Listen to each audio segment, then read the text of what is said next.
오늘 우리에게 주신 하나님의 말씀은 미가서 5장 2절에서 5절 말씀입니다.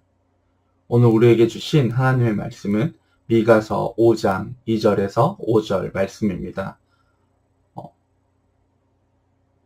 기다리겠습니다. 다 찾으셨나요? 그러면 전사님이 세번역 성경으로 읽도록 하겠습니다. 하나님의 말씀을 경청하십시오.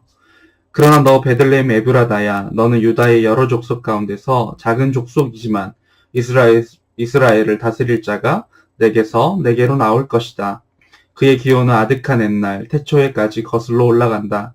그러므로 주님께서는 해산하는 여인이 아이를 낳을 때까지 당신의 백성을 원수들에게 그대로 맡겨두실 것이다. 그 뒤에는 그의 동포 사로잡혀 가 있던 남은 백성이 이스라엘 자손에게로 돌아올 것이다. 그가 주님께서 주신 능력을 가지고 그의 하나님이신 주님의 이름이 지닌 그 위엄을 의지하고 서서 그의 때를 먹일 것이다. 그러면 그의 위대함이 땅끝까지 이를 것이므로 그들은 안전하게 살아갈 수 있을 것이다. 그리고 그는 그들에게 평화를 가져다 줄 것이다. 아멘. 하나님께서 이 말씀을 통해 우리에게 은혜 주시기를 원합니다. 여러분 잘 지내고 있나요? 코로나 확산세가 심상치가 않습니다. 지금 전도사님이 촬영하는 시간 기준으로 950명이 넘었다고 하는데요. 여러분 잘 지내고 계신지 걱정이 됩니다. 10명, 아니 10대만 해서 지금 10명 가까이 그 광주에서도 발생하지 않았는가 생각을 해보는데 여러분 제발 부디 건강하시기를 바랍니다. 오늘 본문은 이렇게 지금 우리가 겪는 상황처럼 아주 어려운 때 적힌 것으로 보입니다. 미가서에 나오는 메시아 탄생 이야기를 우리가 나눠볼 건데요. 구약성서에 나오는 메시아 탄생은 이 예언들에는 공통점이 있습니다. 무엇일까요? 대부분은요, 이스라엘 백성의 삶이 매우 비참한 상황이었을 때 하나님께서 그들에게 주신 말씀이라는 점입니다. 이스라엘 백성을 다스리는 왕이 있었겠죠. 이 사람들이 불의하거나 하나님과 약속을 잊어버려서 그 백성을 압제하거나 혹은 외세가 다른 민족이 이스라엘 백성을 핍박하고 괴롭히고 했을 때 이렇게 이스라엘 백성이 신음할 때 언제나 메시아가 올 것이라는 메시지가 예언되고는 했습니다. 오늘 미가서 본문 역시 유다왕 요담, 아하스, 히스기야 시대에 등장한 모레셋 사람 미가의 예언입니다. 주전 730년경의 이야기죠. 오죽 올바르게 예언할 사람이 없으면 하나님께서 시골 농부 하나를 불러다가 예언자를 삼으셨을까요? 사실 미가는요, 위대한 우리가 예언자라고 얘기를 하면 딱 등장하는 사람들이 있죠. 교회에서 많이 들어봤던 이사야, 에레미야, 특히 이 중에서 이사야와 거의 비슷한 시기에 활동한 사람입니다. 이사야는요, 당대 명문가 출신으로 알려져 있습니다. 그리고요, 이사야가 죽고 나서 이사야 학파, 그러니까 이사야를 따르는 제자들이 꾸준히 이렇게 이사야라는 사람의 이름으로 활동했다라고 추측을 합니다. 이사야는요, 우시아와 요담왕의 공동 통치가 끝날 때까지 주전 701년까지 활동을 했습니다. 이사야 예언자 눈에는요, 정치로도 강하고 넓은 왕국을 회복한 왕이라 해도 백성의 권리가 희생된다면 이게 결코 하나님 뜻이 될 수 없다고 말합니다. 그래서 이사야서는 하나님의 법과 하나님의 정의를 실현할 메시아의 오심에 대해서 예언을 합니다. 오늘 본문의 주인공이 미가 예언자는 이사야와 다릅니다. 좀 전에 얘기했지만 시골 출신입니다. 전사님도 얘기했죠. 시골 출신이라고요. 같다는 건 아닙니다. 전사님의 예언자와 같다는 얘기는 절대로 아닙니다. 그래서 언제 그 왕국 전체의 정세를 이렇게 막 고려하거나 이 예언이라는 것이 잘 보면 예언이 학습된 거거든요. 그냥 갑자기 막 하나님 무당이 신내림 받듯이 우와 막 해가지고 예언하는 경우는 거의 없습니다. 근데 이 미가는 하나님이 부르셔서 시골에서 살다가 달려 나온 사람입니다. 그러니까 미가가 예언을 할 때는요, 국제 정세를 막 미국같이 중국, 한중, 한미 관계 이렇게 고려하거나 하지 않았다는 것이죠. 왕실 문제를 지적하거나 하나님의 언약에 대해서 굉장히 막 높은 수준의 가르침에 대해서는 말하지 않는 것처럼 보입니다. 근데 그의 애언은요, 굉장히 단순합니다. 그렇기 때문에 중앙 관리들이 시골 농민에게 저지른 죄악 때문에 유다 왕국이 멸망할 것이다 라고 선포하는 것이죠. 백성의 지도자들이 온갖 불의와 더불어서 이것들을 경계해야 할 애언자들까지 다 나쁜 놈들이라 희망을 줄 사람이 아무도 없었다고 말하는 것이죠. 그래서 이스라엘은 이런 잘못 때문에 포로 생활을 겪어야 된다고 미가 선지자는, 예언자는 말합니다. 하지만 이렇게 멸망에 관해서만 얘기하는 것이 아니죠. 오늘 본문인 미가 5장에 오면은 완전히 이 분위기가 바뀝니다. 그러나 라는 말로, 개역개정을 보면 그러나로 5장 2절이 시작을 하죠. 미가는 여기서 때가 되면 포로에서 돌아오게 될 것이다. 그리고 한 아이가 태어난다고 예언하고 있습니다. 여인이 아이를 낳을 때까지는 정말로 힘든 삶을 이어가겠지만 아이가 태어나게 되면 그 아이가 하나님의 능력으로, 하나님의 위엄으로 그의 백성을 인도하고 먹이게 된다는 말씀이 오늘의 본문 이야기입니다.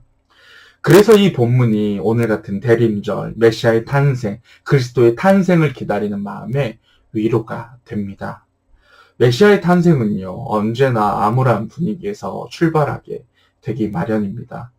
누가복음을 보면요, 특히 가난하고 소외되고 이런 사람들에 대해서 굉장히 관심을 두고 쓰여 있습니다. 누구보다 가난한 사람들, 억눌린 사람들, 소외된 사람들 향한 관심을 누가는 꾹꾹꾹 눌러 담고 있는데요. 누가가 살던 시대에도요, 이때와 크게 다르지 않았던 것으로 보입니다.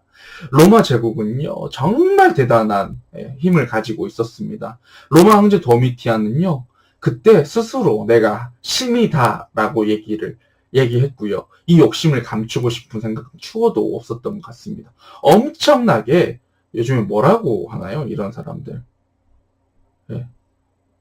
대단한 그냥 자존심을 가졌다고만 얘기를 할까요? 누가복음의 저자가요, 수신자에게 이 누가복음 받는 사람에게 데오빌로 각하라고 얘기를 해요. 그러니까 얼마나 힘들었으며 통치자가 이 복음을 좀 이해해 주기를 바랐을까요? 우리가 좀 헤아려 보면 되게 마음이 아프지 않나요? 예수님의 제자들은요, 숨쉬고 살아가는 게 정말 어려웠습니다. 누가복음의 수신자를 데오빌로 각하로 할 만큼 통치자에게 그래도 좀 들어보세요 얘기하고 싶을 만큼 그 삶이 쉽지 않았던 것으로 보입니다. 이 두 사건에는 공통점이 있습니다. 바로 두 탄생의 어두움에서 빛, 절망 가운데서 희망, 슬픔 중에서 기쁨으로 가는 것이 보인다는 이야기입니다. 다시 말하면요, 주님의 탄생은 인간의 계산과 기대를 넘어서서 역설이라는 것이 중요하다는 것입니다. 수백 년 후대에는요, 중세 예수는 마리아에게 왕관을 씌웁니다. 마리아가 아기 예수님을 안고 있잖아요. 이 성화도 굉장히 유명한데요. 마리아는 왕관을 끼고 반지를 끼고 있고 그 그물 수놓은 파란 옷을 입고 있습니다. 막 머리에 엄청 대단한 막 동그라미 막 이렇게 우리가 얘기하는 후광이 막 이렇게 나온다는 것이죠.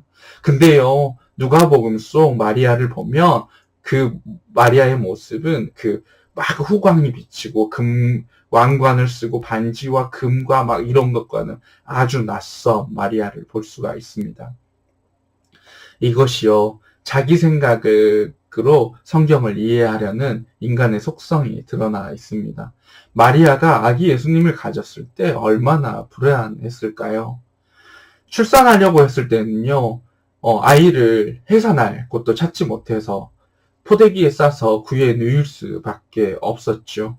경배하러, 축하하러 왔는데요. 이 사람들은 누가복음에 따르면 천하디 천하, 아주 낮은 위치에 있는 목동뿐이었습니다. 양치기였을 뿐이죠. 아기 예수를 안고 평온하고 인자한 얼굴로 앉아있는 마리아 그림은 후대의 해석이 가미된 그림이겠죠. 불안한 가운데 무사히 출산한 안도가 있었을까요? 혹은 이 아기의 미래를 염려하며 걱정이 담긴 얼굴이 있었을까요? 아마 모두가 다 담겨야 제대로 그 심정을 표현하지 않았을까 생각해 봅니다. 조금만 있으면 크리스마스입니다. 우리는 예수님의 탄생을 축하하면서 마치 잔치를 벌이는 것처럼 하지요. 잘못됐다는 것은 전혀 아닙니다. 근데요, 따스한 집에 모여서 그냥 아주 평상시에 먹지 못했던 좋은 음식을 먹고, 선물을 나누고, 행복해. 이것만 있을까 생각해 보자는 얘기입니다. 오늘 우리들은요, 각자 자기 삶에 너무 바쁘고 지쳐 있습니다. 우리 사랑하는 다일 중등부 친구들도 그렇죠. 이럴 때 우리 다시 생각해 보면 어떨까요? 본래 성탄 이미지를 떠올려 보는 것입니다. 누군가 길을 잃었다고 생각해 보세요. 가로등도 하나도 없는 곳에서, 아무것도 보이지 않는 곳에서 멀리 저기 불빛 하나가 보이는 겁니다. 얼마나 위로가 되겠어요? 성탄은요, 자기 마음을 다시 백지로 되돌리는 것과 마찬가지 아닐까요? 내 마음대로 내 인생을 설계해오잖아요. 그렇지 않나요? 우리 모두가 그럴 것입니다. 근데 이 모든 걸 없었던 걸로 되돌려야 불빛이 눈에 들어온다는 것입니다. 교회 역사 속에서 수많은 영성가들이 있어요. 영성이 뭐라 그랬죠, 전사님이?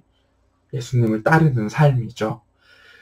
이렇게 예수님을 따라서 사는 삶 중에 우리가 그 삶을 본받아서 예수님을 닮을 수 있겠다라고 생각할 수 있는 사람들이 있는데, 그 위대한 그 깨달음에는 한 가지 공통점이 있습니다.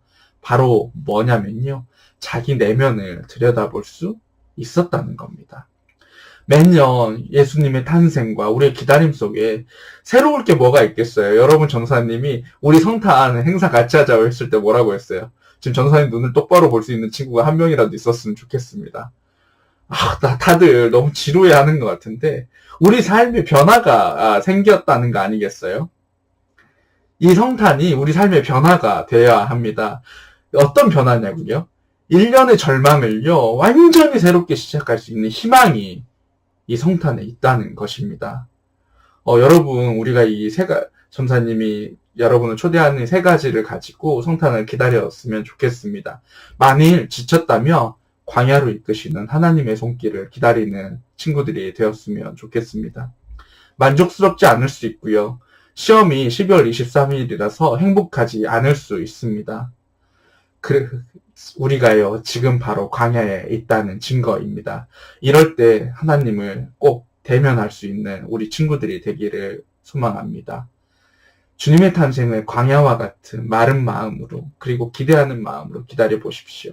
2번째 초대는 자기가 준비한 등불이 꺼져갈 때 앞이 안 보인다고 주저앉는 것이 아니라,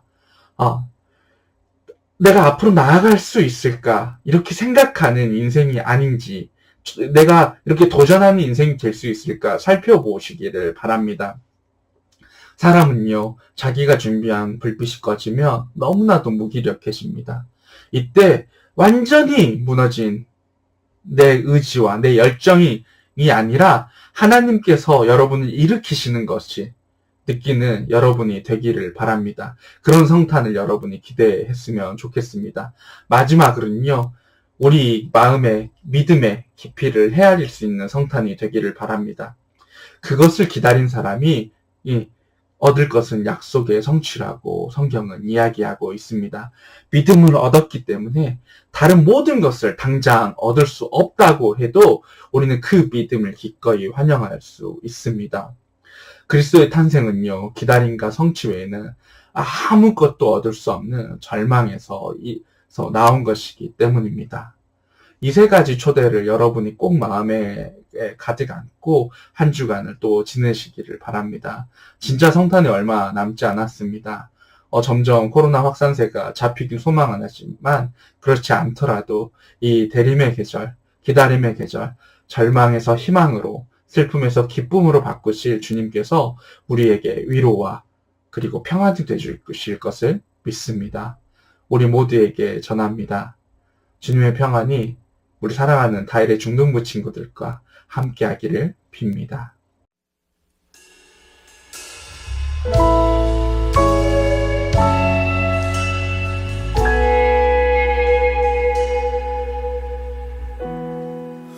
혼자 혼자서만 세상을 사는 듯이 주가 멀어 보이기만 할 때 우리는 바라보아야 하네. 우리에게 오셨던 그 주님을.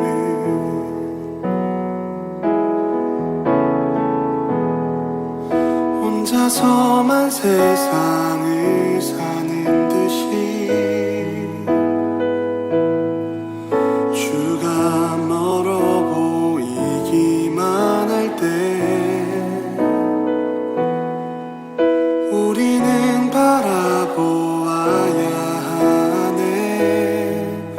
우리에게 오셨던 그 주님을. 주님이 우리의 아픈 마음을 아시네. 가까이서 우리의 아픔에 공감하시네. 우리 가운데 찾아오셨던 그 주님이 우리의 모든 상황에